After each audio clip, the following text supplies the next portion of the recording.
So I chose EdPuzzle for my video app. I really like it. It's got a wealth of videos that I can use for my class, both for PE and for study skills.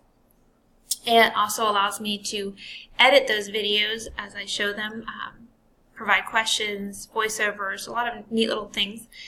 And it also then links up with Google Classroom, which is a big benefit with our school since we use that a lot in our classrooms. So how I would use this in PE specifically, there's a lot of times that I want my students to learn a skill. They're learning in badminton, they're learning how to serve. In volleyball, they're learning the set, the spike, and they may not get it in class. They might not understand the demonstration. They may need to see it, or they're absent. And so having that visual image helps them with that. And so I can use it that way, or sometimes I use it as a prep ahead of time. I'm getting ready to teach a game, and I want them to see kind of how this new game is played. And so if they see the video ahead of time, it really makes it a lot easier in class when I go to teach it. So I would go to the search bar, and I like under curriculum, if I go over to the high school tab, they have a bunch of folders for different subject areas, but under PE, they then have the different sports. So if I'm teaching badminton, I have to get my kids to understand the difference between a long serve and a short serve. And while I can demonstrate it in class, sometimes they just need the extra visual to help them study or prepare for that. So let's use my long serve. So I would go ahead and collect it, and I want to select that I want to use this serve. So here's my editing portion of it.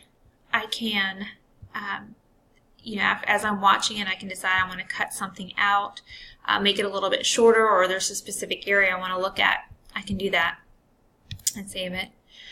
This audio track, if I decide that I want to make my own commentary over this, I can record my voice for the whole thing. The only drawback is you can't do portions of it. You have to do the whole voiceover or none with that. But then I can also make notes specifically for a specific section. So as, let's say, we get to, getting here where they're getting ready to hold it, and I can make a note right here saying, notice how he's holding the birdie, or notice how he's holding the racket. I can give them those key points of pay attention to this part or something else. I can also add questions. For example, this question here is, where do you hold the birdie? So as they're watching this, they're going to be prompted with a question that they have to answer before they can go on to the next parts of the video. So that makes it really nice. And then I can save it as I finish it. And then what I want to do, because in PE we don't watch them in class. We don't have the computers in class. We don't have the internet in class to allow students to do this. So a lot of my videos will be watch it at home as they want to study the night before. I'll say, watch this video in preparation for the class tomorrow. So I can go through it, and I've got one of my Google Classrooms already set up, and I can click that, and I can make the assignment for them. And I can allow them whether or not I want them watch as a student, or if I want them to skip. So in this case, I don't want them to skip.